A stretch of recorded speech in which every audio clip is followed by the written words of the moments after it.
কোনো সাধারণ হিন্দু মানুষ একজন মুসলিমকে হত্যা করেছেন এটা আমি বিশ্বাস করতে প্রস্তুত নই। এখানে এজেন্ট ঢুকেছিল, বিভিন্ন রকম এজেন্ট এখানে কাজ করছে, তাদেরই কেউ কাজটা ঘটিয়েছেন। উদ্দেশ্যটা খুব স্পষ্ট, খুব ক্লিয়ার।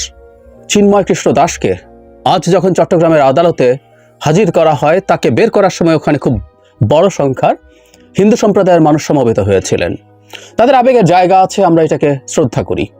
কিন্তু এরপর যে ঘটনাটা ঘটলো, সেখানে একজন মুসলিম আইনজীবী হত্যাকাণ্ডের শিকার হয়েছেন, যাকে মারাত্মকভাবে জখম করে হত্যা করা হয়েছে। প্রাথমিকভাবে অভিযোগের তীর হিন্দু সম্প্রদায়ের মানুষের দিকে যাচ্ছে। আমরা এটাকে প্রাথমিকভাবে অভিযোগের কথা বলছি এবং এটা হওয়ার সম্ভাবনা খুব বেশি। মানে অন্তত ওই যে জমায়েত তৈরি হয়েছিল সেখান থেকে এই ঘটনা হয়েছে বলে ধারণা করা হচ্ছে। এটা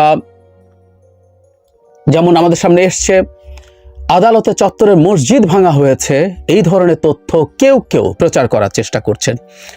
আমরা একটা জিনিস খুব স্পষ্টভাবে বুঝতে পারি, সেটা হচ্ছে বাংলাদেশের মধ্যে একটা অত্যন্ত অস্থিতিশীল অবস্থা তৈরি করতে চেষ্টা করা হচ্ছে। এবং বহুদিন আগে আমি একটা ভিডিও করে বলেছিলাম, এদেশে একটা হিন্দু মুসলিম দাঙ্গা তৈরির প্রেক্ষাপট বা প্লট তৈরির চেষ্টা হচ্ছে। সেটা এবার একটু ফাইনাল স্টেজে চলে এসেছে বলে আমরা ধারণা করতে পারি।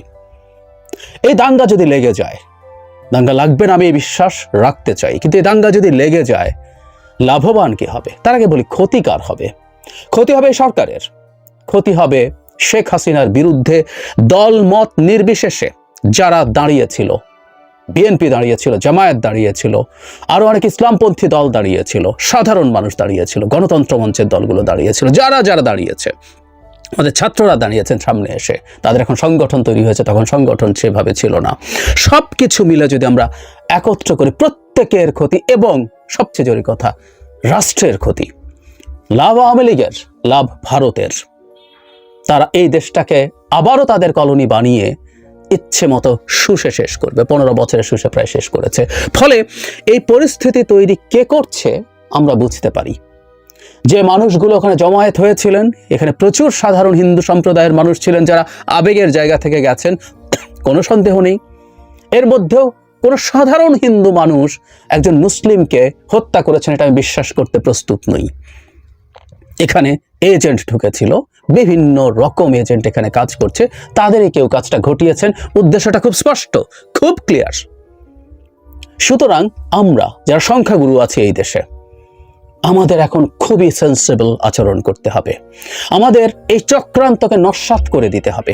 আবার এই পক্ষেও আমি নিশ্চিত আছি যারা এই হত্যাটা করেছে, তাদের দিকের কিছু মানুষ সংখ্যাগুরুদের মধ্যেও আছে, মুসলিমদের মধ্যেও আছে। তারাই উস্কানি দেবে গিয়ে হিন্দুদের বাড়িতে হামলা করো, হিন্দু মানুষের উপরে হামলা করো, মন্দিরে হামলা করো। ফর শিওর আমরা যদি চাই এটা ঠেকিয়ে দিতে, আমাদের সেন্সিবল আচরণ করতে হবে। খুব সোজা সাপটা কথা। আমরা যদি চাই শেখ হাসিনা আর ফিরে আসবে না এই দেশে ভারতের আধিপত্যবাদ আর থাকবে না, ভারত এই দেশকে একটা স্বাধীন সার্বভৌম দেশের মর্যাদা দিয়ে সম্পর্ক করবে, যদি চেয়ে থাকি, এই চক্রান্তটা রুখে দিতে হবে। খুব সোজা সাপটা কথা। আমরা খুব বড় আশঙ্কা দেখতে পাচ্ছি। এই মুহূর্তে আমাদের মুসলিম ভাই বোনদের উচিত হিন্দু ভাই বোনদের সাথে দাঁড়িয়ে যাওয়া, পাশে দাঁড়িয়ে যাওয়া, তাদের জীবনের নিরাপত্তা নিশ্চিত করা। এবং হিন্দু ভাই বোনদেরকেও বলছি, কোনো রকম উস্কানির ফাঁদে যেন তারাও পা না দেন। তাদেরকে সব সময় মনে রাখা উচিত হবে, এই রাষ্ট্রে তাদের নিরাপত্তা নিশ্চিত করবে এই রাষ্ট্রের সরকার, এই রাষ্ট্রের তাদের সহনাগরিকরা, তাদের ভাই বোনরা, মুসলিম ভাই বোনরা, অন্য ধর্মের ভাই বোনরা। ভারতের দিক থেকে যত কিছু না হয়, এবং আমি আগেও বলেছি তারা যেন এই প্রত্যাশা না করেন ভারতে সেখানে কিছু করবে। এটা কিন্তু সংঘাতের পরিস্থিতি আরো বাড়িয়ে দেবে। আমাদের দুটো সম্প্রদায়ের মানুষই যেন সংযত হই, সতর্ক হই। আমাদের এটা ঠেকিয়ে দিতে হবে। এবং এটা চট্টগ্রামে যদি কোনো এসকালেট করে, চট্টগ্রামের চেষ্টা কিন্তু দীর্ঘদিন থেকে হচ্ছে। আমাদের মনে আছে একজন মুসলিম ব্যবসায়ীর দোকানে হামলা করা হয়েছিল। আবারও বলছে, এগুলো কেউ সাধারণ হিন্দু সম্প্রদায়ের মানুষ নন, এরা সব এজেন্ট। ওখানে সেটাকে কন্ট্রোল করতে আসা আইন শৃঙ্খলা রক্ষাকারী বাহিনীর গায়ে অ্যাসিড নিক্ষেপ করা হয়েছিল, যাতে সেনাবাহিনী সদস্য সহ 7-8 জন আইন শৃঙ্খলা রক্ষাকারী বাহিনীর সদস্য আহতও হয়েছিলেন। খুব স্পষ্ট কি করতে চাওয়া হয়েছে, সেটা সেই যাত্রা যেহেতু ব্যর্থ হয়েছে, এই যাত্রা এটাকে সফল করার চেষ্টা হচ্ছে। এবং এটা চিটাগাঙে না হলে আর কোথাও না কোথাও সেই চেষ্টা কিন্তু হবেই, নিশ্চিত থাকতে পারি আমরা। এবং আমাদের উচিত হবে যাবতীয় চক্রান্ত ব্যর্থ করে দেওয়া। আমাদের শেখ হাসিনা চলে যাওয়ার পর সাম্প্রতিক সময় নানা ইস্যুতে আমাদের মধ্যে এক ধরনের বিভক্তি দেখা যাচ্ছিল। আমরা প্রত্যেকটা দলমত ধর্ম নির্বিশেষে মানুষ যারা এই দেশকে ওন করি তারা যেন একসাথে থাকি।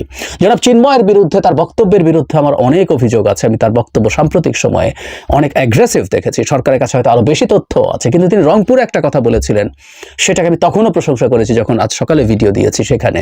সেটা হচ্ছে, এই দেশ আমাদের দেশ, এই দেশের ছেড়ে আমরা কোথাও যাব না। ইয়াস, হিন্দু সম্প্রদায় থেকে শুরু করে অন্যান্য যেসব এথনিক মাইনরিটিস আছেন, চাকমা, মারমা, সমতলে সাঁওতাল, গারো, ওরাও, যারা যারা আছেন 49 অফ দেম, হিন্দু সম্প্রদায় তো একটা বড় সংখ্যা আছে, ছোট সংখ্যা, কয়েকশো বা কয়েক হাজার মানুষও যে এথনিক গোষ্ঠীর আছে, ভাষিক যারা আছে, উর্দু ভাষী যারা আছে, প্রত্যেকটা মানুষ তার পূর্ণ অধিকার নিয়ে এই দেশে থাকবেন।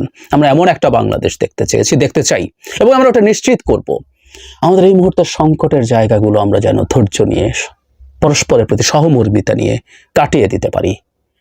এর মধ্যেই যাতে কেউ ধর্মের জিগির তুলে দাঙ্গা মারে অধর্ম, ইসলামেও কোনোভাবেই সেটা কেউ কখনো সমর্থন করে, কিন্তু করে। ওই যে আবারও বলছি, মুসলিমদের মধ্যেও তাদেরই এজেন্ট হয়তো আছে যারা দাঙ্গা বাঁধাতে চায়, নানা ফর্মে নানা চেহারায় এসে হাজির হয়।